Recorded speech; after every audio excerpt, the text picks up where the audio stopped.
Kyle, I'm here from Twitter. FSU making it over Bama, son. I guess you saw me. We're live right now. Good morning. Happy Sunday, everybody. Yes, I went into the deep hours of the night arguing about the college football playoff, and I'm wearing this Florida State hat because if you're a Noles fan, just know I stand beside you. If you're going to take Florida State out, and we're going to get right into the NFL, but if you're going to take Florida State out because they're not a top 4 team, okay, I'm with that. But then you also have to take Washington out because Georgia would be 14-point favorites over Washington. So you can't be like, oh, Florida State doesn't belong there. They're not a top 4 team, and then put Washington in because it doesn't make sense. Anyway, we're talking NFL today, and that's the last I'm doing that. I'm done arguing about the college football playoff. So we got 11 games. Toast is in Nashville. We got Sean Redden. You probably remember him from last year. He was on a bunch last year. I have his name listed as Shredder. But that's Sean Redden. His Twitter's right under his thing there. All right. 11 games. Let's run the intro and get it started. Welcome to the source. The source. Source. Hey, get the source. All right, first game. Chargers at Patriots. Oh man, I don't have Toast to do the weather reports. Andy, can you pull? I'll do it. All right, I'll do it. Oh, okay. I need a weather report in Foxborough, and this one is actually especially important because there's supposed to be weather issues in this game. Yeah. So, report from RotoGrinder says that rain looks widespread and consistent. I expect a moderate rain basically all game that will cause some issues for the offenses, even with light winds. That's what I was reading last night too. And then the consensus spread is at 5 with the total at 39. Okay. Total at 39. Let's run the poll. All right, Prop Beaver. Cold, rainy day. What are you doing? You know what that means. I'm taking Ramondre Stevenson over 14.5 rush attempts. We got gross weather in Foxborough, as we had just said. The Pats already want the ball in Zappy's hands as little as possible, and I think that only helps Stevenson's case for a heavy workload here. 19 and 20 attempts in his last 2 games, seeing 40-plus snaps in each of those games after seeing 40 or less snaps in 6 straight. Why is that important? Well, with 40-plus snaps this season, he's 4-1 to the over, averaging 17.4 attempts per game. And if we go back to 2021, he's cashed his last 10 of 14 with 40-plus snaps, averaging 16.1 attempts per game. Now going to face an LA Chargers team that allows the most plays per game to opponents on the road at 70.4. I think that LA struggles to move the ball here. Why? Because Belichick loves taking away the best receiving option. I think they're going to bracket Keenan Allen and force Justin Herbert to beat him with his other options. And his other options are Jalen Guyton, who I think is decent, and Quentin Johnson, who's Keenan Allen's definitely horrendous. playing. Keenan Allen's definitely he is playing. Okay. So I think they're going to bracket him. He's already banged up. And they're going to have a guy spying on Eckler. So I think that really will slow down the offense. On top of that, the Eckler-Kelly duo on the ground is putrid, and New England allows the fewest yards per carry in the league. And the fact that LA finds new ways to lose weekly. And I think the Pats have kept it within 1 possession in 3 straight games. So I like the number here for the rush attempts over. I'm also going to take the Patriots at the 5. I think that some folks have it at 4.5, but I'm going to take it at the 5, simply put, because Brandon Staley is the most horrendous coach in all of ball. And I mean, as much as I don't like backing Belichick this year, it seems like the guys have quit on the team. The matter of the fact is that the Chargers shouldn't be laying points on the road to anybody, even this dog shit Patriots team. There's a 5.5 on FanDuel available, so I gave you the 5.5. That's what the graphic has. I'll go next, and yeah, word for word, a lot of what he just said is what's written in my notes as well. I'm on the under. And I'm on the Patriots, and it sucks. They're so bad. But it just add on the weather to the laundry list of issues here. The Chargers missing Mike Williams and Joshua Palmer. Justin Herbert's been bad on the road. Go look at his last 3 road games. They've been bad. And now we're going to back them. We're going to lay 5.5, 5 points on the road in New England in the cold rain. Look, I'm not thrilled about betting New England. It's not one of my bigger bets of the day. But you know what? Stevenson's starting to get it going. He's averaging like 90 rushing yards per game in the last 3. Patriots finally starting to look like the run game we were seeing last year. And you know what it reminds me a lot of? Do you remember that shitty I think it was a Thursday night game between the Patriots and Bills. I had the Bills. That's why I remember this, Yes, because I yes, lost. the same thing. I was thinking the same thing, bro. And I bet the Bills. I bet Josh Allen on the road in Foxborough. I was like, I don't care about the weather. Patriots suck. And then the Patriots won outright because they just gave it to Stevenson 100 times, and Josh Allen couldn't do shit. So it reminds me a lot of that. I'm taking the Patriots in the under. Let's bring up Sean next. What are you doing? Yeah, I got no interest in either side in this one.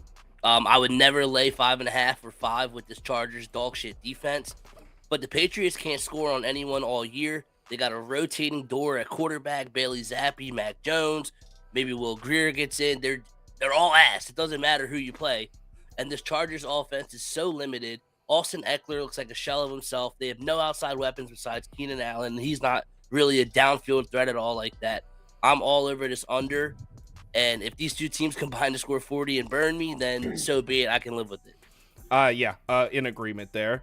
Let's bring up Brucado, Andy next. Yeah, I'm with you guys with the under, obviously, especially with the weather like that. But also, they elevated Malik Cunningham, so I could see Bill Belichick getting a little crazy with his offense. They're going to need to run the ball. All he really does well is run anyway, so that could be some interesting wrinkle he throws in. So yeah, I actually like the team that runs better is going to win this game, and I think that's right now New England. So wow, yeah, I got New England with you guys. We are all kind of on the same page here. That's crazy. I thought there was a chance I was going to be on a Patriots island. Our community is leaning Chargers, but it's not a wash. There's a lot of people out there betting New England here. 44% of our viewers said they would lay the 5 with the Chargers. 30% said they would take the 5. 22% clicked under. So I don't know if there's ever been more of a percentage on a total. So looks like we're all joining hands and taking the under in this game. Let's move on to the next one, which is Lions at Saints. Let's clear the board. In a dome, so no weather report. The line is you could get at 4, you could get at 4.5. It's pretty much split there. And then the total consensus at 47.5. All right. I'll go first in this one. Actually, no. Go ahead, Prop Beaver. Yeah, so I went with Amon-Ra St. Brown over 7.5 receptions here. It kind of reminds me of that David Njoku play I had 2 weeks ago where I was like, I don't know, this number is super sauce. His hit rate's great, but like, I just think they're undervaluing the situation. Right now, what I think they're doing is the fact that the Saints are a great defense against wide receivers. Actually, one of the best. They're allowing 7th fewest yards per game and 8th fewest receptions to wide receivers. Amon-Ra has cashed his last 5 or 6 games, his last 6 or 8.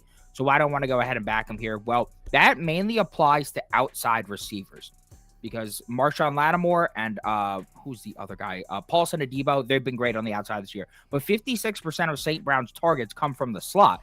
And New Orleans slot cornerback Alontae Taylor has allowed a target every 4.4 snaps and a reception every 6.3 snaps. That is first and second highest amongst qualified slot corners in the NFL. We've seen 3 other notable guys in the top 10 of slot targets this year face New Orleans. Christian Kirk with 6, Adam Thielen with 7, and Josh Downs with 7. All of those guys cash their receiving overs against New Orleans with ease. And what about the other 44% of St. Brown snaps? Well, Marshawn Lattimore is out for this game, which leaves Adebo and Yidam against Amon-Ra St. Brown, who have both been pretty solid, but Amon-Ra St. Brown, one of the best receivers in the league. On top of that, Nola runs man at the second highest rate in the NFL, and St. Brown's target share increases from 26% to 32%, going from zone to man. I also don't really like the matchup for Jahmyr Gibbs through the air because that man defense tends to kind of tone down the effectiveness of running backs through the air. And I don't really love the matchup for Laporta either, so I like the value here with a high total in the game. So you would lean over as far as the side? As far as the side, this is brutal, man. I have nothing to be completely honest. Nothing on the side. Over. All right, over. Let's bring up Andy next. What do you got here?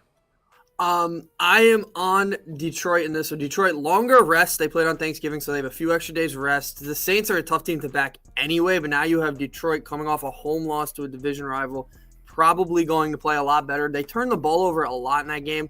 They were under pressure a lot. Don't really have to worry about that much with New Orleans, so I don't expect Goff to be under as much pressure, and I think he'll be able to keep him in the game and should win the game pretty easily. All right. Sean? Personally, I passed this game. But if you had to pick. for the sake of the show, I will take the under. Saints unders have been really profitable this season for me. They just get Dennis Allen gets off to kicking field goals. He absolutely loves it. It's his favorite thing to do. Derek Carr, super mid. Can't believe they traded for him, and went out and gave him all that money, not traded for him. But he loves kicking field goals, and Jared Goff the last few weeks has turned into a turnover machine. I can't really trust this Lions offense to put together a good performance either. So personally, staying away. But gun to my head, it would be the under in this one. All right, for me, if the Lions are about to burn me for the third straight week, I am going to eat it. But Goff has to snap out of this at some point, man. What the hell? 6 turnovers in the last 2 games. I've taken back-to-back L's on back-to-back bets on the Lions as public favorites. There's no way they're going to cook me a third time here. Look, another big factor in this is Saints are really injured right now. Michael Thomas is out. That receiver that Carr likes, Shaheed, he's out. Chris Olave, I think, is going to play, but he was banged up. He's questionable. Saints really hurt. And then on defensive side of the ball, Lattimore's out. And the Saints run a ton of man coverage. So when you have a team that runs a lot of man coverage, missing your number one quarter is huge. That's why I like Prop Beaver's route there, taking St. Brown, because who's going to cover him? Saints are going to come out in man coverage a lot. Jared Goff cooks on man coverage. I just think the Lions should win this game by a touchdown plus. So I'm taking them. If they screw me again, goddamn. But you know what? I also like Gibbs. Gibbs is going to score a touchdown in this game at plus 130. He'll break something in that dome.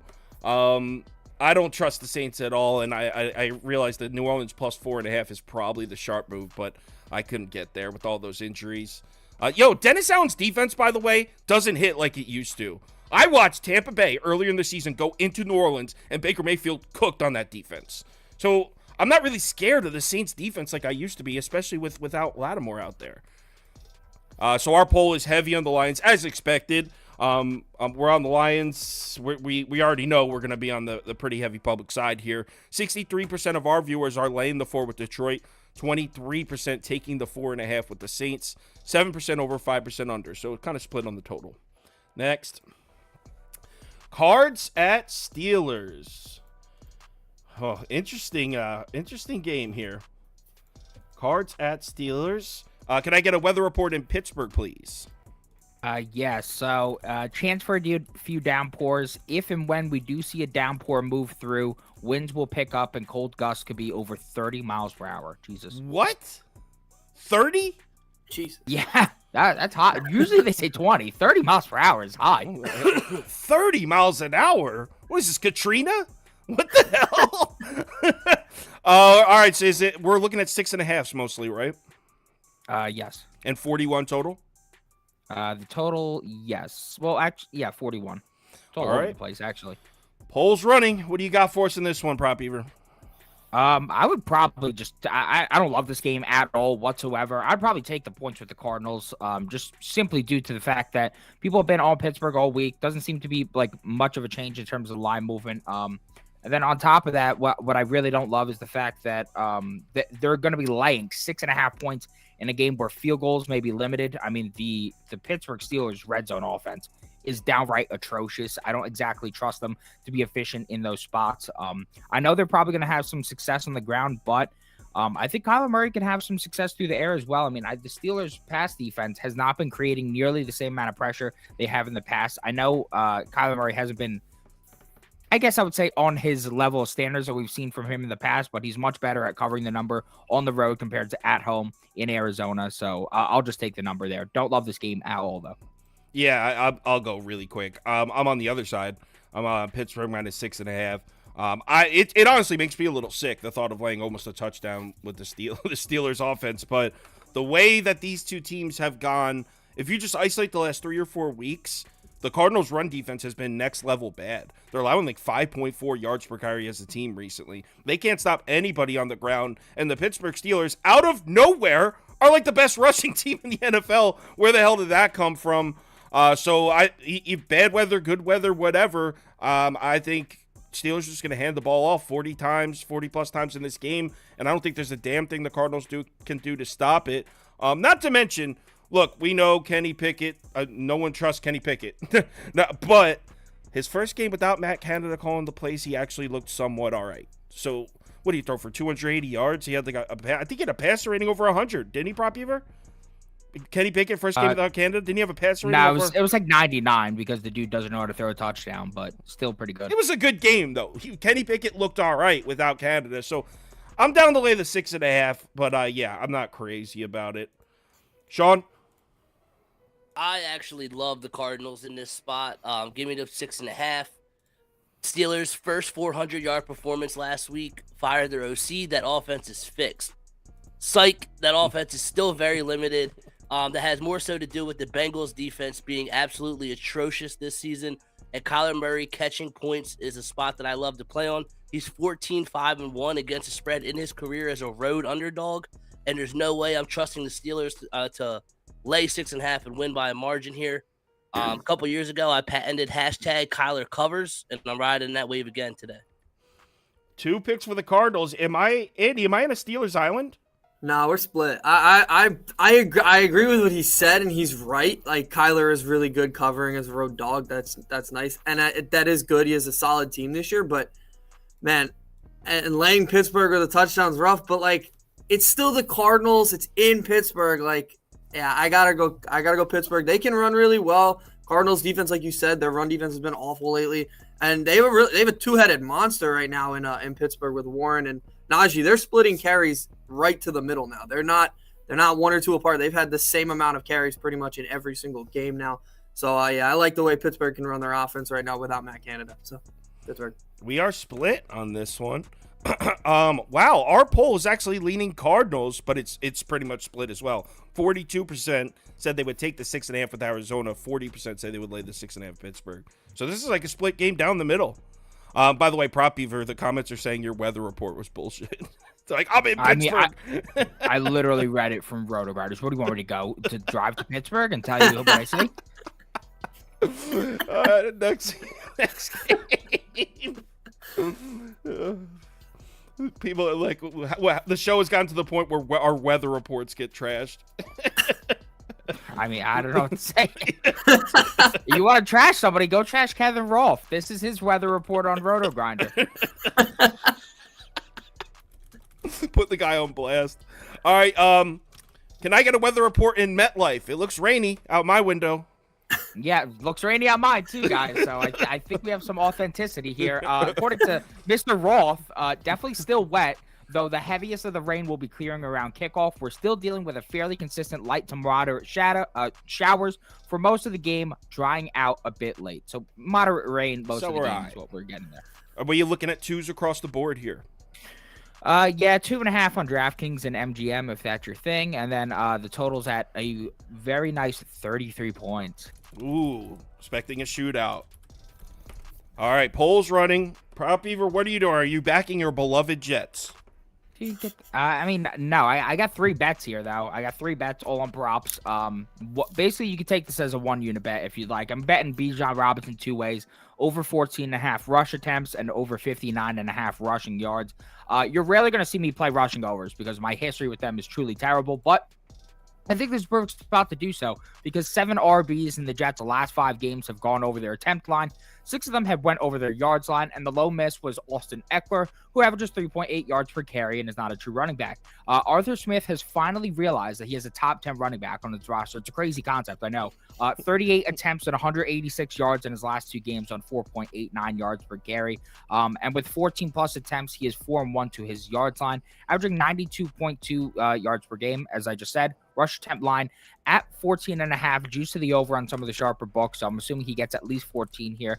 Now going to face a Jets team whose offense simply can't stay on the field. They're 31st in time possession. I don't think much changes here because the Jets are the worst third down offense, not only this season, but I believe in NFL history I saw a stat on. And the Atlanta Falcons defense is the 5th best third down defense in the league.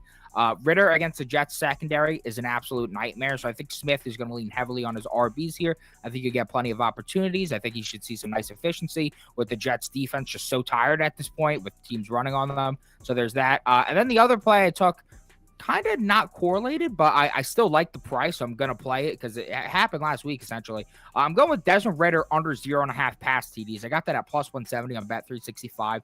Pure play on the price. Ridder is significantly better at home. At home, he's got 8 TDs through 7 starts, a 90 passer rating, 1.6 sacks per game. On the road, through 5 starts, the man has 1 passing TD, 1. A 76.9 passer rating, and is getting sacked 4 times per game. The Jets defense has played 6 games at MetLife this season, including their road game against the Giants, and they've held all 6 quarterbacks they faced under that total, averaging 0.7 TDs per game. Tua, Mahomes, Herbert, Hurts, all in that mix of guys who went under the TD line. I think Tua had a decent second half last week, though. Didn't Tua look all right in the second half? I'm not talking about his yards. I'm talking about his touchdowns. He had 1 touchdown. Okay. He went under his touchdowns line. Jets are 6th in opponent red zone percentage, while Atlanta is 23rd on the road. I think both teams are going to be running the ball all game. I think you'll see limited red zone opportunities. I think this is more of a Young-Hoo Koo game than a Desmond Ridder touchdown game. So I'm just going to keep playing the trend on the road where he stinks. So you're Plus saying 170 is too good of a price. So you're saying take Young-Hoo Koo over a passing touchdown? I don't want to bet 50.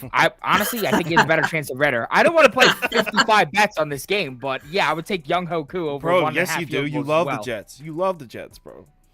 Don't fight it. You love the Jets. Yeah, I really enjoyed my time at the game last week. Sean, are you daring to take the Jets here? I personally don't like taking Atlanta on the road, but I had to ask myself one question in this game. Do I want to bet Tim Boyle to win or Tim Boyle to lose? I'm going to bet Tim Boyle to lose at -2. Basically, that's all the Falcons have to do to cover their spread. So, yeah, I'm laying the Falcons -2 here. I couldn't agree more. I actually said I was leaning Jets on YouTube. And then I was looking at it late last night, and I was like, dude, I can't do this. What am I doing here? No way I could back Boyle at quarterback. I actually wouldn't be surprised if is there a chance Trevor Siemian takes over at some point, Prop Beaver, you think? I mean, this team's completely incompetent. It would make too much sense for them to do. I can see Trevor Siemian coming in and playing quarterback for the Jets at some point. But for me, we also got to start asking, you don't realize this, but you know the Jets are in 15th out of 16 in the AFC? They're the second worst team in the conference, standings-wise. At what point is the season over? Like, I know Rodgers coming back is on the horizon. You know how many teams they have to pass to make a wild card spot? 8 teams. Like, at what point is this defense just going to give up? They're playing their asses off and getting zero help. At what point is the defense going to be like, yo, fuck this? Like, this is a fade spot for the Falcons. Coming off a big win, taking first place against the Saints, going on the road where Ridder is historically worse. This is a spot I want to fade Atlanta, but I just can't get there. I can't put any faith in this Jets team. I took Jets plus 9.5 against the Dolphins. When that pick 6 happened, I was like, never again. Never again. This team, it's one of the worst teams in the NFL right now, even though their pass defense at home is elite. It's at a short line like 2. And to take the Jets, I would need 3.5. At a short line like 2, I got to take Atlanta. Yeah. Let's see what... Andy's probably taking the Jets. He's a Jet apologist. No, I'm not a Jet apologist. I do hate backing Atlanta because I've done it all. I did it all early in the year and it never worked, but I had the same thought as Sean. Am I betting on Tim Boyle to win a game in the NFL? Absolutely not. And I also agree with Prop Beaver. It's a Young-Wei Koo game. He's going to have a lot of fantasy points. If you have him in fantasy, he's going to probably have a lot of field goal attempts in this one. Even with the rain, I mean, he's the best kicker in the sport, so he's going to hit him anyway. So, yeah, I'm on Atlanta heavy in this one. So I wouldn't hate a correct score sprinkle of 3-0. 3-0. Nah, Jets will throw a pick 6. All right, so our poll is on Atlanta, as you would expect. It's the Jets. 47% of our viewers are down to lay the 2 points with Atlanta. 33% would take the 2.5 with the Jets. Next game. Colts at Titans. AFC South division matchup. Let's clear the board. Is there... we're looking at 1 here, the line? The line, we're looking at 1, yeah, and then the total's at 42. Weather is clear in the great state of Tennessee. Clear weather. Basically, a pick 'em. Line's at 1. I'll go first because this is very simple for me. I can describe why my bet here in, I like Michael Pittman. And I forgot. I loaded up anytime touchdown scores for every game, and I've been forgetting to say them. I like Desmond Ridder at plus 600, by the way, to run one in. All right.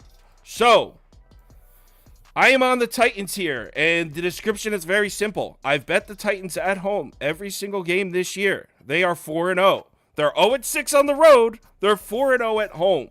For some reason, this Titans defense just hits different at home. Remember how the Titans were like an elite run defense last year? Well, that's still true at home. On the road, throw all the bets out the window. But at home, this Titans team, I'm 4-0 backing them at home. Why would I stop here? Against a Colts team that I don't really trust. And then there's no Jonathan Taylor here.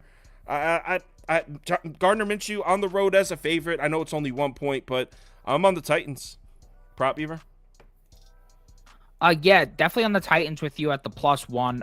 But what I decided to do here is I decided to go with a Zach Moss under 78.5 rushing yards.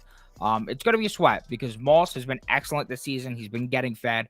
But I think Vrabel's going to get the best of his defensive front here after getting bodied by Moss in their game earlier this season. He had 165 yards on 23 carries against them. Moss caught them off guard in that game because it was Jonathan Taylor's first game back. I think they should be fully prepared here to make Minshew beat them and shut down that ground game. This is a pass funnel defense.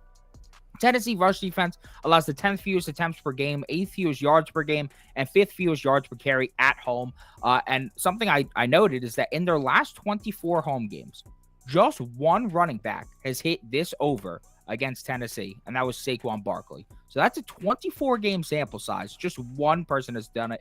The Colts rush defense is a mess right now, so I think we're going to see a steady dose of Henry and Spears. I think they're going to be able to run the clock and help keep Moss off the field. And on top of that, I mean, the Titans are just light years better at home overall, and if they can waste the clock early and get a lead, then we're in a pretty excellent spot because Moss is 0-2 in games where he gets the majority of the carries when the Colts lose, averaging just 63 yards per game. So I'm praying that the Titans come through for us today because that would be big for a Moss under here. All right. Andrew, what do you think? Yeah, this is for the sake of the show, I'm not going to pass on this game, but this is a really a black game to me. I think they're very even teams, so I think it'll be a good game. I would probably side Tennessee to win the game because they're at home. They're obviously much better at home. Yeah, I think they win the game outright, but +1 obviously with that.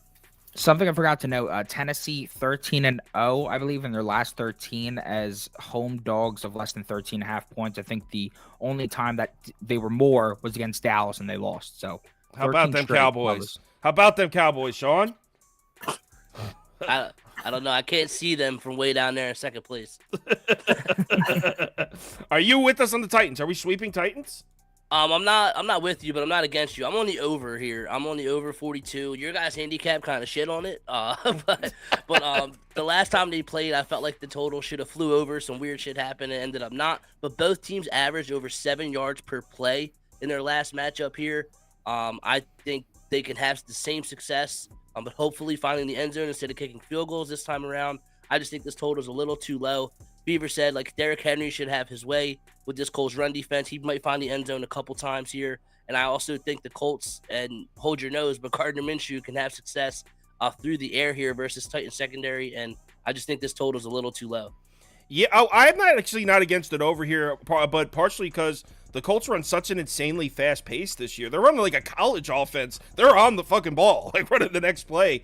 Colts have been an over team, so I don't hate the over. I also could see both quarterbacks throwing pick sixes, which helps an over as well. So yeah, I don't hate that over at all. But I will say my anytime touchdown scorer would be Michael Pittman at plus 185. I have a bunch of these loaded up. I forgot to say them. But Titan secondary is obviously questionable. That would be the way I go for this one. All right, our poll, 52%. So, yeah, it's looking like Tennessee's definitely the public side. 52% taking the Titans, 34% laying the point with the Colts. Split on the total. Next game. Dolphins at Commanders. Prop Beaver. When you left the office on Friday, we were undecided on this game. I have since come to a decision. But what I haven't. Oh, you haven't. All right. Can I get a weather report, please? I looked at the weather last night. It's supposed to clear up before kickoff. That's exactly what it says. As expected, just about all of the rain is clear before kickoff. Can't promise it's fully dry, but at worst, it's a passing shower. Probably not even that, and only 10-mile-per-hour wind. Are the 9s, 8.5s? I was seeing it all over the place. Yeah, 9.5 on FanDuel, mostly at 8.5, but you could also get 9 on Caesars, BetMGM, and Bet365. I'm just gonna put the poll at 9. 9's yeah, good. truly all over the place. Totals at 49.5. So you're passing on this. I truly have nothing. I looked at the game. I was looking at some props. I was looking at the splits. I have nothing. I don't. I was thinking Tyreek Hill over, but the dude actually he has a horrendous hit rate in terms of overs on the road. At Miami, dude's a god. On the road, not so much. All right, I'll go. I am on the over and the Dolphins. I think Miami's about to boat race the Washington Commanders. Weather stopping was a huge factor. But look, this Commanders defense is the worst defense in the league right now. The Bears defense has improved. The Broncos defense has improved. Commanders have the worst defense in the league, and I don't think it's close. We saw Tommy DeVito carve this secondary up. Tommy DeVito, a guy that we were all making fun of, couldn't even throw the ball. He went out and had put up 30 fantasy points against the Washington Commanders defense. Before that, Dak Prescott carved them up. Before that, Geno Smith, who's really struggling this year, he had a monster day, 370 yards and 2 touchdowns against Washington. Since they lost Montez Sweat and Chase Young, this defense is getting absolutely smoked every single game.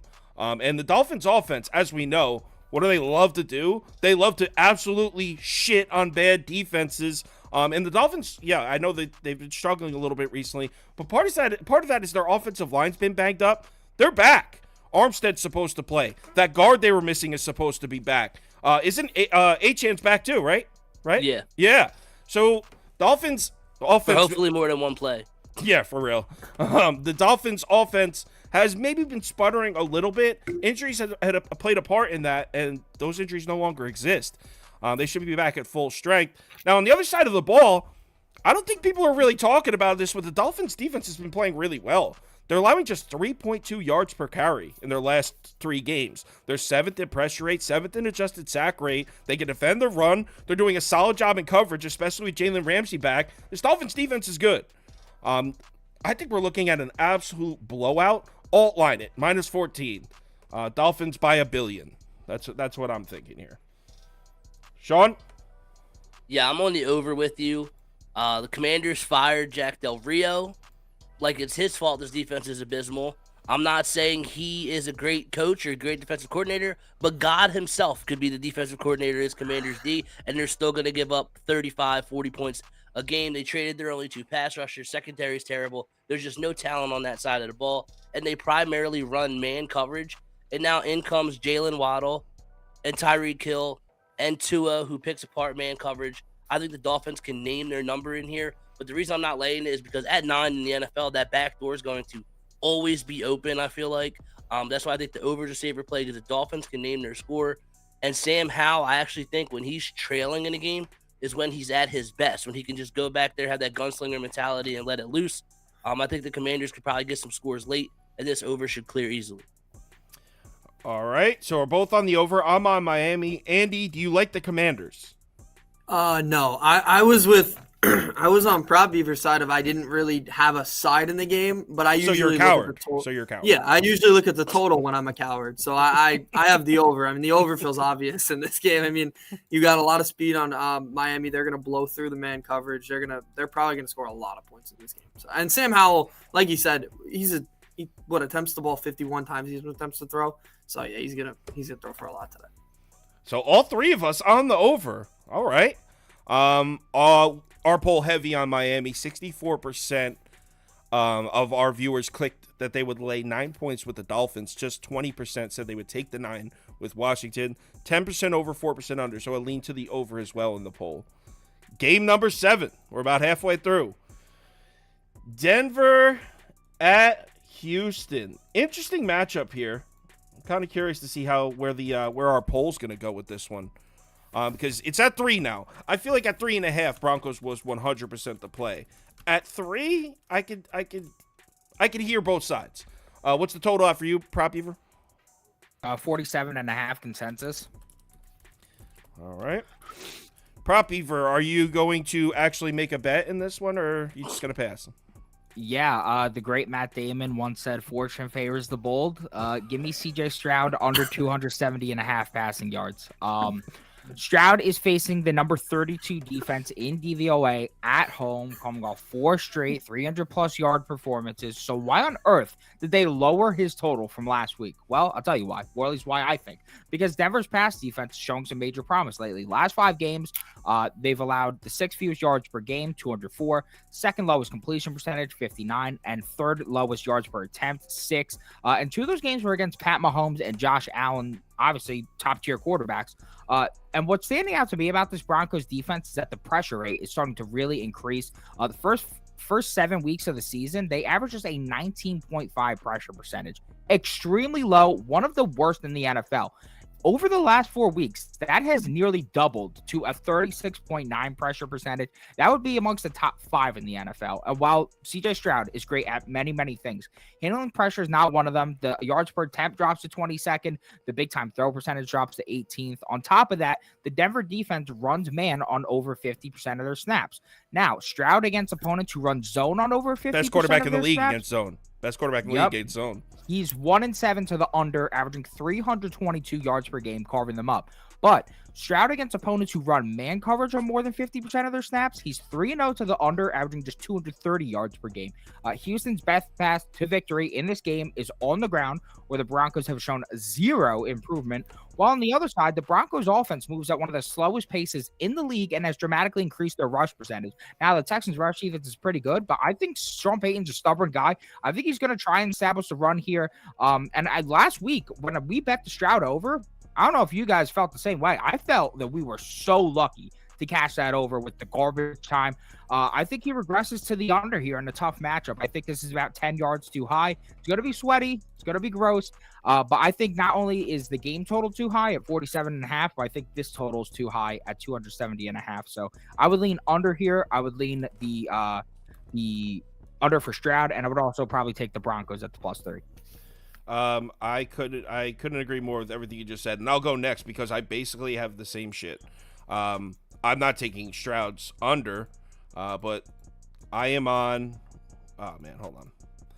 I am on the under, and I am on Denver +3. I actually got it at 3.5. For a lot of the same reasons, and I don't need to repeat them. But just in case you missed what he said, I'll just do bullet points. Stroud, awesome against zone. I'm sorry. Stroud, awesome. Yeah. Stroud, this is a bad matchup for Stroud. Let me just leave it at that. What he said about Denver's pressure is true. In the last 5 games, the Broncos are pressuring quarterbacks on over 35% of dropbacks. If they did that on the full season, they'd be 3rd behind San Francisco and Dallas. So if you just did the last 5 games, the best 3 pass rushes, 49ers, Cowboys, Broncos. Out of nowhere, that pass rush is nuts. Houston's also missing their center and left guard this week. That offensive line was injured, finally got healthy. Now they're missing 2 pieces again. I love the matchup for Denver defensively. On paper, they probably should struggle to stop the Houston rushing attack, but they had a couple good games. All of a sudden, we're going to blindly trust the Texans to run the ball. I can't get there. I'm not sure if Denver necessarily goes out there and beats them, but getting a field goal or more in what I think is going to be a low-scoring game, I think this game's 21-24 final score. So I'll take the under and give me Denver +3. That's where I feel the value is. Andy?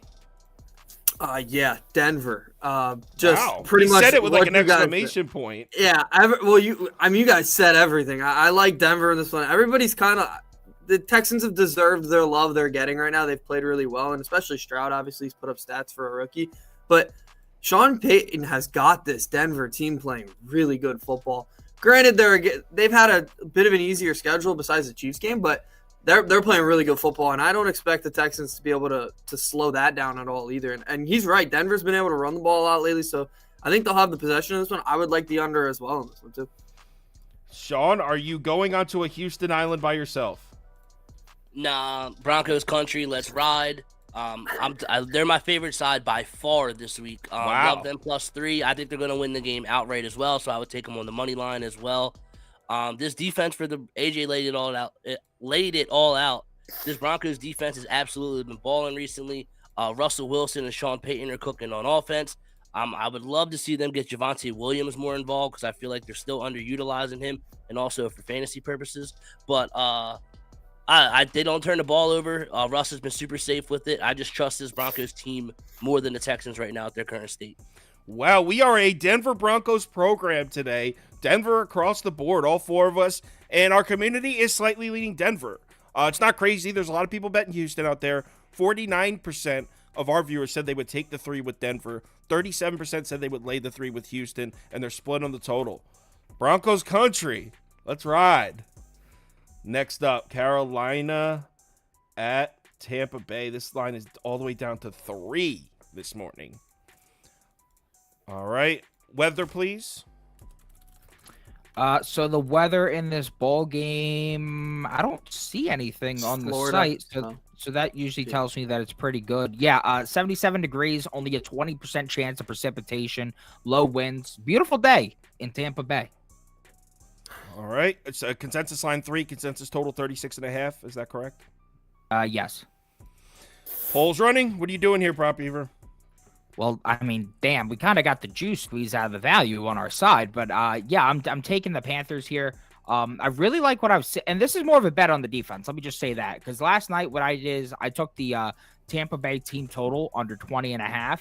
It's now down at 19.5. 20.5 was a key number, so I'm not going to go ahead and give that out to you. But I think Carolina competes, or I think Carolina could win this game straight up. And it's really all on the defense that I'm relying on because the past defense has made. I mean, both defenses have made some major improvements. The past first 6 weeks was averaging a 98 average passer rating allowed and 7.6 yards per attempt. Last 5 weeks, that's 15 points lower at 83.4 average passer rating and a 5.4 yards per attempt. So the past stepped up in a major way. And you know what? The rush defense, too. I mean, rushing overs against the Panthers in the beginning of the year were an absolute wagon. They were allowing 144.3 yards per game, 4.9 yards per carry. What about the last 5 weeks? That's only 101 yards per game and 3.43 yards per carry. Dramatically better.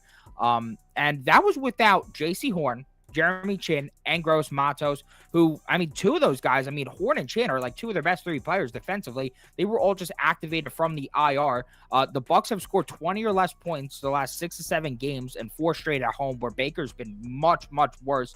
I thought Godwin was going to be out. Unfortunately for our bet, he is playing, but who knows? He has a neck issue that usually limits a player quite a bit. So who knows what his role will be in this game. And what I like about the Panthers here on the spot is the fact that the Bucs injuries on the defensive, in terms of their linebackers, I think are going to affect it quite a bit. No Devin White, no Levante David. Their third string guys also out. So this Panthers run game that's not great, I think it's actually going to have a decent chance this week. I mean, the Colts just bodied the Bucs on the ground last week. They looked horrendous trying to stop that run. I think they're going to be able to run on them this week. I think that last week, that 4th down call, the screen, was absolute rock bottom for this team. They fired their coach. They got nothing to lose. So compared to the Bucs, who are fighting for a spot in the division. So I'm going to take the hungry dogs here with the Panthers. Yeah, couldn't agree more. I see Bama Boy. You finally woke up. He was one in the Discord that we were arguing with until like 3 in the morning. S-Dot woke up as well. Nice to see the squad getting online. I am on the Panthers too. Panthers are winning this game, man. Panthers are winning this game. Look, Tampa Bay, these teams are just they're trending in complete wrong directions. Keep in mind, Carolina doesn't have a first pick. There's not much incentive for them to lose football games here. And they've been getting closer and closer. They were kind of competitive in that Dallas game up to the end. They were competitive in that Bears game. They lost by 3. And then last week they played them. You could make an argument that last week they should have beat the Titans in Tennessee. I had Tennessee minus 3.5. I was sweating the shit out of that. I think the Panthers are slowly but surely trending upwards. And Tampa Bay started the season 3-1. They've lost 6 of their last 7 games. The Bucs are 1-6 in their last 7, and their only win was gifted to them basically by Will Levis. And like Prop Beaver said, this is a Bucs defense without their guys. Levante David, Devin White, the 2 superstar linebackers in the middle of that defense, the 2 guys that make that defense great, both out. And their third inside linebacker, who would be right behind him on the depth chart, He's that rookie from Pittsburgh. He's out as well. So I have no faith in this Bucs team. The Panthers are obviously terrible, but they're not tanking. They're not tanking. There's no incentive to tank. And I think I'm seeing slow improvements from the Panthers. And like Prop Beaver said, J.C. Horn probably back. Jeremy Chin probably back. Panthers defense is healthier than it's been all season. So Panthers are winning this shit. Let's go. Panther up. Andrew, what are you on? Panther up. I can't believe I couldn't believe when I saw he said that you guys said Carolina. I thought I would be on an island here. This supports my favorite trend in football. Teams are just better when they fire their coach. For 1 week, we talk about how good, we talk about this trend. They're good for the 1 week, maybe 2 weeks with Vegas, and then they're just awful again. I don't know what it is, but for some reason, when a team fires a coach, they are completely different the next week. So I think it supports that. For some reason, teams do that, and Carolina's in that spot now. A lot of new energy there. You're right. They have no incentive to tank. They have no pick. Yeah, I think they might win the game. Sean, are you going on a Bucs Island or are we sweeping Panthers? I'm not gonna be with you guys, but I'm not gonna be against you here. Personally, a sports book could not give me a free bet to bet on this game. I would just let it sit in the account, wouldn't even use it. I think you guys are fucking nuts for how confident you just said the Panthers. But this is a tough game. I mean, the Panthers, like Kyle said, they're terrible. Their quarterback looks lost, given he's just a rookie. Their offensive line is terrible. They have no run game. They have no outside receivers besides the fossil Adam Thielen. But this Bucs defense, if you just give it 30 seconds, another player is going to be out. If you own a Bucs jersey and come to the stadium today, you might get in on the defensive side of the ball. That's how bad their injury report is. So that would lean me, gun to my head, I would take a dart throw at the over here in this one, because I still think Mike Evans can still have a good day over in this Panthers secondary. Rashad White in the passing game as well, maybe not so much on the ground versus this Panthers front. And then, like I just said, the Bucs' entire defense, it feels like, is either hurt or out or playing hurt in this one. So the Panthers might actually be able to find some success offensively. We are a Carolina Panthers program today. Even Sean admitted that he thinks the Panthers are going to move the ball and score here. So even the guy who isn't taking the Panthers admits that he can see how you can get to Carolina. We're a Carolina program. Community does not agree with us. 53% of our viewers clicked on Tampa -3. Just 29% said they would take the points of Carolina. 10% under, 6% over. Next. Oh, man, it's time. 49ers, Eagles. A preview of the divisional matchup. This game is basically the preview of the playoff game to see who gets to play Dallas in the NFC Championship. Packers, but okay. Packers is funny. Prop Beaver, can I get a weather report in Philly, please? Actually, Sean's probably yes. there. Yeah, it's light rain, but it's like mid-50s out here. It's actually pretty nice out. It says rain looks to be clear here before kickoff from our boy Roth. Oh, okay. Chill with Roth, though. The community didn't like Roth. I'm in Pittsburgh. That guy sucks. All right. The line's now 3. Sean, who is obviously an Eagles fan, you got to take the 3 with your boys, right? No, I would make the 49ers a slight favorite. I'm not gonna bet. I'm gonna sprinkle the Eagles money line with the Broncos money line and a parlay. But I don't see like a crazy advantage for the Eagles in this one. My bet is the over 47.5. One of my favorite bets in this one. I think the Eagles offense matches up really well with this 49ers defense. The 49ers have not really felt that Hufanga injury yet. With the teams that they've played, but I think going up against A.J. Brown and Devontae Smith in this passing attack, they're really going to feel that injury today. And then the 49ers offensive line is not that great overall outside of Trent Williams, so the Eagles D-line could have success, but Kyle Shanahan sets his offense up with good matchups for them. Brock Purdy gets the ball out of his hands quick, and this Eagles defense last week played overtime with the Bills, was on the field for over 100 plays and over 40 minutes in that one. And the 49ers are coming off 10 days rest. There's got to be some type of fatigue factor here. I can't confidently tell you the Eagles are going to win this game, which is why my thoughts went towards the total here. I think both offenses are really set up for success. All right, I'll go next then because I agree with a lot of what he said. I'm putting the over up too. I'm kind of in a tough spot here because I got in at San Francisco at -1 early in the week. So now that it's at 3, I don't think I would tell you to bet San Francisco at 3. If you can get San Francisco money line attached to something. So, all right, here are my thoughts. Real quick, Kyle, sorry. Go ahead. For what it's worth, the head referee today in the game, was also the referee for the Eagles' only 2 losses last season in the regular season. Really? Yeah. Oh, man. Of course, Sean knows which referees screwed him in years past. That's the guy. All right, so these are my thoughts on the game. So the 49ers are going to score points here, in my opinion. So I know that the Eagles defense looked great in that Kansas City game on Monday night, but this is a much different matchup. The Eagles run a ton of man coverage. Brock Purdy against man coverage is basically the best quarterback to ever exist, apparently. Brock Purdy also has practical joke numbers when given a clean pocket. Eagles pass rush hasn't been the same this year. Last year, they had the best pass rush in football. This year, they're about average. They're like 14th or 15th in pressure rate. So on paper, I think Brock Purdy's going to cook on the Eagles defense. And another difference between the San Francisco offense and Kansas City's, Purdy's got elite receiving weapons and run support. Patrick Mahomes has none of the above. So I think San Francisco's going to score points here. I'm willing to hang my hat on San Francisco scoring points. I even put San Francisco team total over on the ticket. Here's the thing. Jalen Hurts at the link. Jalen Hurts at home is really fucking good. And if you're going to try to tell me that the Eagles offense isn't capable of going toe-to-toe with the 49ers in a shootout, then you're just not familiar with this Eagles team. They're more than capable of going toe-to-toe, touchdown for touchdown with Brock Purdy, which is why at a full 3, I don't think there's any value on San Francisco. I got them at -1, and I'm pretty comfortable on that, but I only got a small bet on it. I like San Francisco to win the game, but it's a shootout coin flip. Look overs. If you think it's a letdown spot for the Eagles, maybe lay the 3. But that's one last thing I'll add is the Eagles, the revenge spot the Eagles had circled was the Chiefs game. That's the team that beat them in the Super Bowl. The revenge game that the 49ers have circled is this one. This is the team that beat them in the NFC Championship game. So I think this one might mean a little bit more to San Francisco than it does Philly.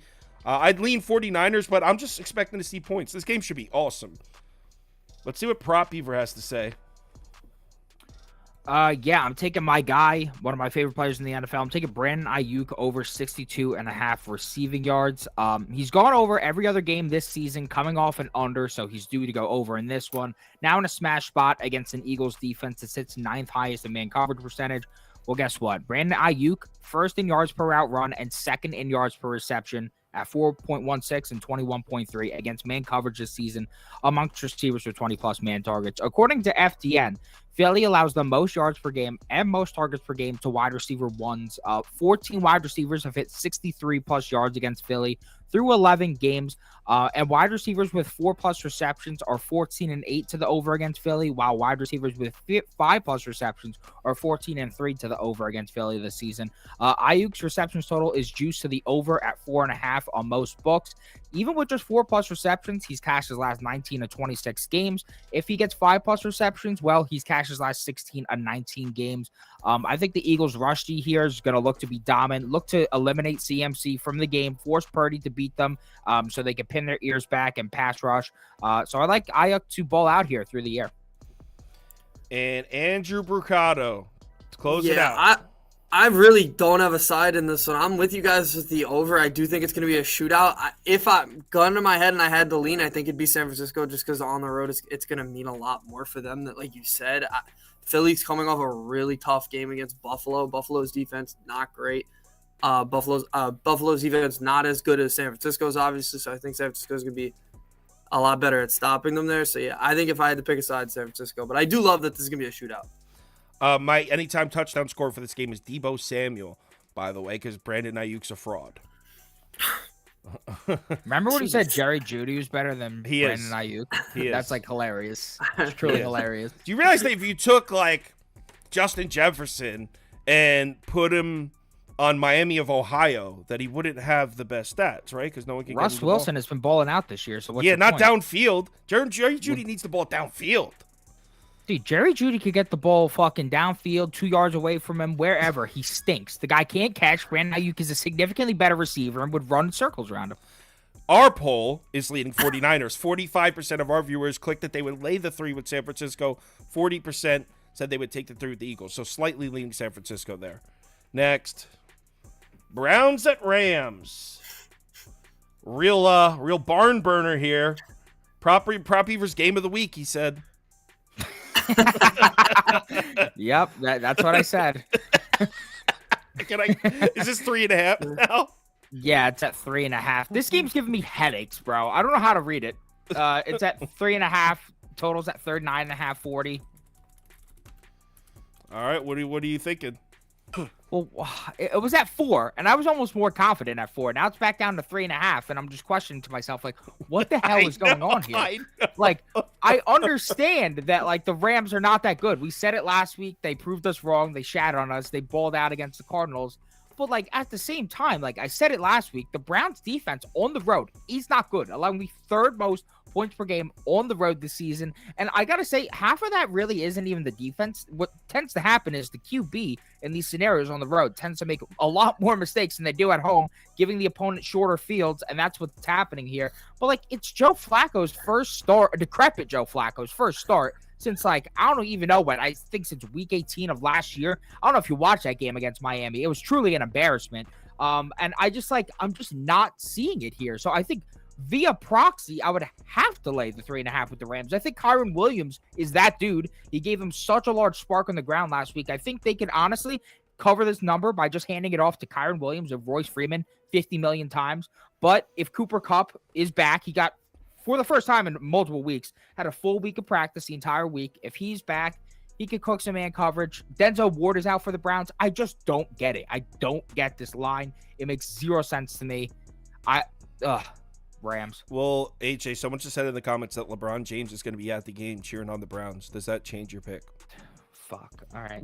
Oh, wow. No, never mind. I got Wow. That changes everything. Yeah. Wow. There are people that are like, want to know if Taylor Swift's going to be there before they bet the Chiefs game. Like, they think that impacts the football game. Those people exist. Are you saying it doesn't? Oh, there's one right there. Andy's one of those people. All right. I'm on the Rams, too. I will come right out and say I hate this bet. I hate it. The Rams have shown us nothing to justify laying more than a field goal. Matt Stafford hasn't been good at all. I don't know where people are liking Matt Stafford. I don't know what they're talking about. He's had 2 games this year with a passer rating of 100 or more, both against Arizona. So if you take out they're both against Arizona. So you take out the 2 Cardinals games, Matt Stafford hasn't hit 100 passer rating in a single game yet this year. And if you take out those 2 Cardinals games, the Rams are just 3-5 with Stafford on the field. 2 of those 3 wins wouldn't have covered the 4 or the 3.5. Well, the 1 would have in overtime, but you get my point.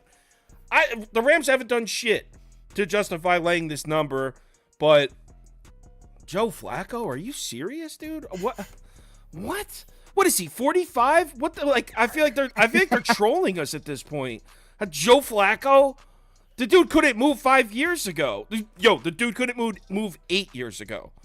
I just, there's no way. And by the way, the Browns defense, which is elite, Browns defense is awesome. And a pass rush is the perfect, that's how you beat Stafford. Get him uncomfortable. But the Browns defense hasn't been the same on the road. At home, the Browns defense is allowing, I think it was 10.7 points per game, first in the NFL. On the road, they're allowing 29.6 points a game. That's 30th in the NFL. This defense has not been nearly as good on the road. So I'm on the Rams. I hate it. I don't even think I bet this game yet. Maybe I'll put a few dollars on it later. Sean, I meant to bring Sean up. Rams, Browns. You guys said it. This Rams offense has not been what it's supposed to be. Stafford has not looked good this year. He actually is really struggling against man coverage for the last few years. That's primarily what he's going to see today. Denzel Ward is out. That is a loss for the Browns defense, but I do not trust this Rams offense to be able to do anything. And on this other side is the corpse of Joe Flacco with a banged up wide receiver core. Why are we overthinking this? Under 40 for me, my biggest bet of the day by far. Oh, yeah. I think the Rams have to get to 37 for this game to go over. So give me the under. I agree with the under. The corpse of Joe Flacco starting at quarter. Oh, that's the wrong person. Andrew. Yeah, he said it. The corpse of Joe Flacco is the perfect way to put it. Yeah, the under is my only pick in this. I hate backing the Rams, so I'm just taking the under. Yeah, they're not going to be able to do anything. So take on the Browns. offense. So take the Browns. No, I'm not taking the Browns. I wouldn't have backed Joe Flacco 5 years ago, like you said. Like I'm not backing him now. That's going to be rough. So yeah, give me the under. 51% of our viewers said that they would lay the 3.5 with LA. 32% said they would take the 3.5 with Cleveland. 11% under, 5% over. 5% click the over here. All right. Next. Chiefs at Packers Sunday Night Football. Let's let Andy go first here. He's a diehard Packers. We're putting him on the spot. He's a diehard Packers fan. He literally wore a Packers camo vest to work, and me and Prop Beaver have made fun of him for it every day. I've been roasted for 3 months now. Hasn't worn it since. To the office. He wore a Packers camo vest. Hey, it's a nice vest, all right? Hold on, real quick. I need a weather report in Lambeau from Prop Beaver. All right, so it's going to snow in Green Bay on Sunday with models showing a heavy burst of snow in the hours leading up to the game. By game time, though, the precipitation should be cleared out. No more falling snow with temps around freezing and light winds. I don't expect any real impact. Okay. You don't expect impact? It's going to be freezing. It's looking at That's what Ross said? Both these teams playing cold weather, though. 42.5 and 6s across the board, right? No, 5.5s across the board and 43. That people taking the Packers here. People are taking the Packers. So, Andrew, true or false? Andrew Bricado believes in the Green Bay Packers. I do. I do believe that they're a good. I believe they're a good team now. They're playing a lot better than they were a few weeks ago. But in this one, I'm taking the Chiefs. Actually, I think. Just because Kansas City's had so many games recently where we've been like, well, that's not the same Chiefs team. And they did it again last week. Even though they did cover the game, you could tell in that game there's still a lot of issues there. Not a lot of receiving anything really. Marquez Valdez-Scantling's become nothing. Rashee Rice is solid, but they don't have a true number one. I don't think that'll matter in this one. I think they're going to run all over Green Bay. I think Isaiah Pacheco's going to have an insane game. They're going to have to run anyway. It's going to be – I guess he said snow is – going to be gone by then, but they're going to run a lot. I think the Chiefs run all over them. Obviously, as a Packers fan, I would love them to win, but I don't expect them to even come close in this game. I think it's going to be a touchdown or two. Wrong. Absolutely wrong. Green Bay's the move here. Okay. First of all, Pacheco running on a team. When's the last time that happened? 2019? No, I'm joking. It was like the Eagles game. But as a whole, no, it was at the Eagles game. But as a whole, the Chiefs haven't been able to run the ball since the beginning of the season. They started off the season running the ball well. That hasn't been there. And your own Green Bay Packers are good against the run at home in Lambeau. On the road, not so much. But they've been good against the run at Lambeau. Packers defense looking kind of healthy. Is Savage back? Jair Alexander on the field. Rudy Ford's out. But as a whole, that Packers defense looking kind of healthy. And the Mahomes, look, I have a bunch of angles written down, and I feel like I'm about to steal all Prop Beaver's notes here. There's just so many angles that point to Green Bay. Ready? Number one, Jordan Love has been a top 10 quarterback against the blitz. When blitzed, he's like 9th, 8th, like all the ratings, he's top 10 against the blitz. Chiefs, 3rd in blitz rate. Number two, Jordan Love, significantly better against man coverage. Chiefs, 4th in man coverage rate. Number three, Jordan Love's on a heater. He's been playing well recently. Number four, Chiefs defense have been struggling to stop the run recently. They've really had a hard time running the ball. I'm struggling to run. I already said that. That's about Pacheco. My bad. I misread my own notes.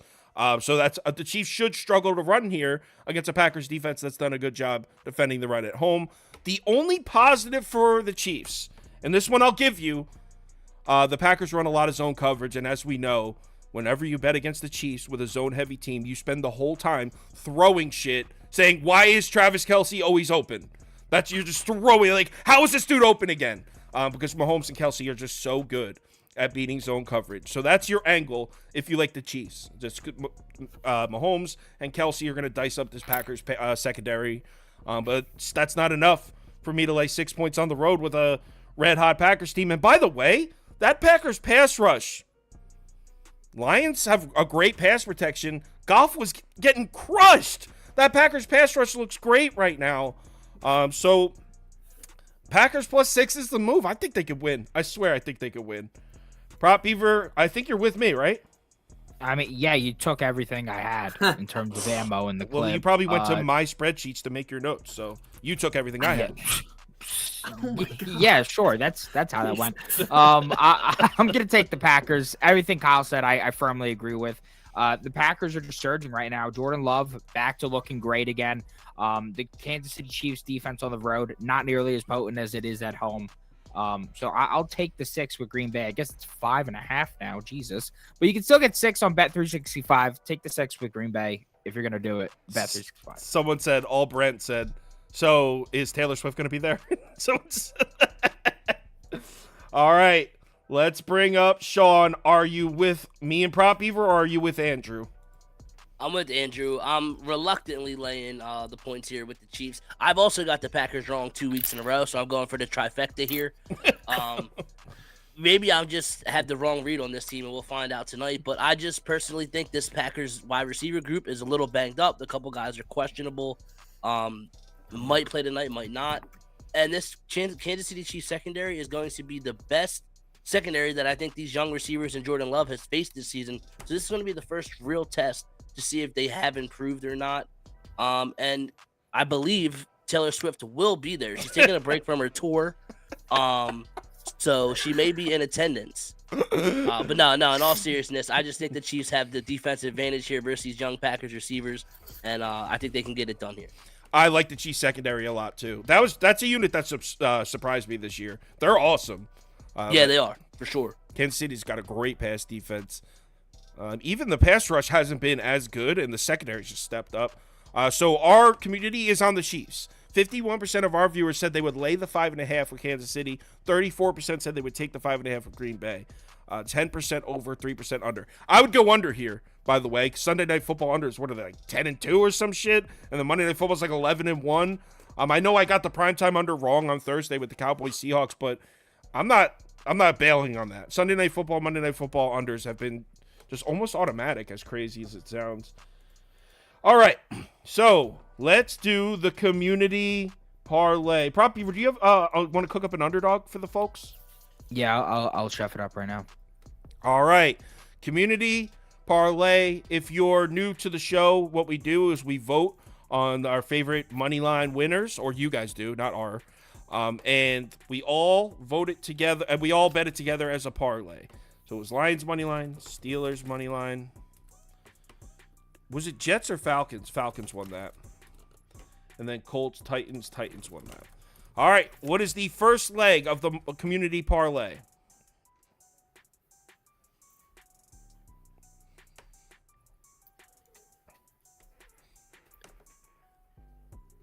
What's the total looking like for you guys? I think they're talking about Chiefs Packers. Under, I would go. Yeah. Yo, whatever Sean Rennan did to insult taco meat, like, he's been trolling Sean Rennan for like a year and a half. That guy's obsessed with me. Sean Rennan hasn't been on the show in like 10 months. Comes back, there's taco meat. Oh, that's funny. I'm just glad his mom's paying the cable bill so he can be in the show. So he can make it. All right, first leg is Lions money line. So, community parlay. Lions money line number 1. Let's go with leg number 2, which would be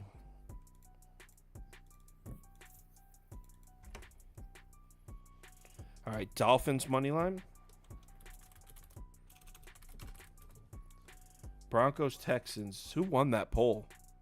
Broncos. Yeah, Broncos. Panthers, Bucks. Bucks won. And 49ers, Eagles. 49ers won. All right, second leg. Go ahead, cast your votes. They're about to announce the playoff, Kyle. If you want to argue with any more people beforehand. They announced it? It's happening now. Oh, There's probably going to be a long commercial break beforehand, but Oh they man. are. I already told you. This is what it's going to be. Michigan, Washington, Florida State, Alabama. Boom. They sent Laura Rutledge to Georgia for some reason. I don't know why they sent her there. They're not getting in. I think the only way they can get it wrong is if Bama's in and Texas isn't. Oh, they're going to get it wrong. The head-to-head has to count. No matter Playing good what, teams is meaningless. yeah, no matter what, somebody's gonna feel they got it. No, wrong, Texas so is going to get screwed. I'm not saying this is what it should be. I'm telling you what it's going to be. Texas is going to get screwed. They can't leave the SEC out. That brings in majority of their revenue. They would never do it without the SEC. Yeah, I actually agree with them. Nobody's gonna care if it's a Florida State. Florida State would play Washington. Like, that's two very bad markets. Yeah. rough. And the thing is, if you want to take Florida State out, I said this earlier, if you want to take Florida State out, probably not one of the 4 best teams. All right, well then get Washington out of there too. Put Georgia in.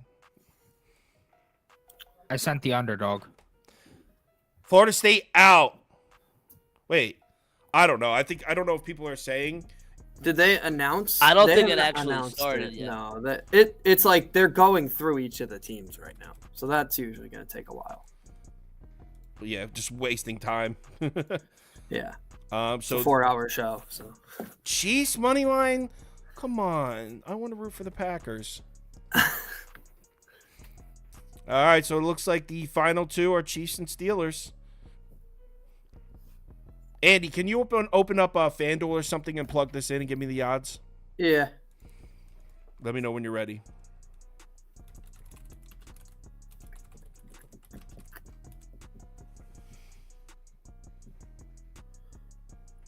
all right. What was it? Lions money line, Lions, Dolphins. Chiefs, Steelers. People are just trolling now. They're like, breaking Michigan out. Like, no, I'm not even reading. I'm not even reading your fucking crazy ass comments.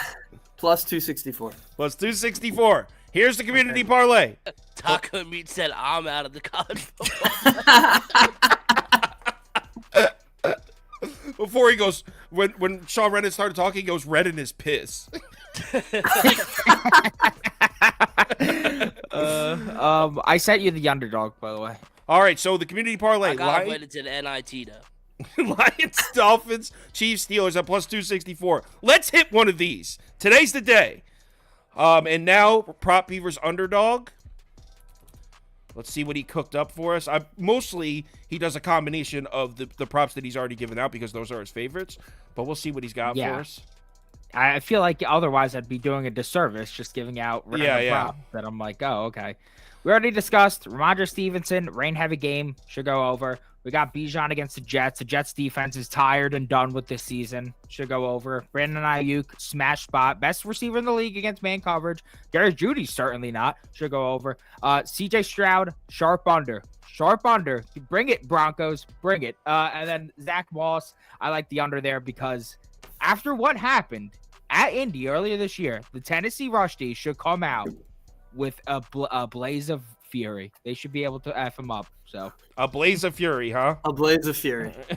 If you don't have an underdog account, it's available in any state highlighted in this map. So if you're in one of these, excuse me, if you're in one of these states highlighted in yellow, head over to the website or download the app, Underdog Fantasy. Make sure you use the promo code BET, B-E-T. That'll get you a $100 deposit bonus back. So you deposit $100, they will give you a free $100 to play with. Everyone, thank you for watching. Sean, thanks for joining. You do college basketball, right? Not NBA? All right. Nah, So I don't do NBA. we're starting the college basketball live show up in a couple weeks, so we'll get you on there. Everyone, remember to bet responsibly today. Let's have some fun. Let's have a good one. I had a real nice, well, not real nice. I went 6-4 against the spread in the conference championships. I'll take it because college football's been killing me. So to go 6-4 the conference championships, I can live with that. Let's continue it. I had a great week 12. I'm looking for a great week 13. Everyone, have a good day. See you tomorrow.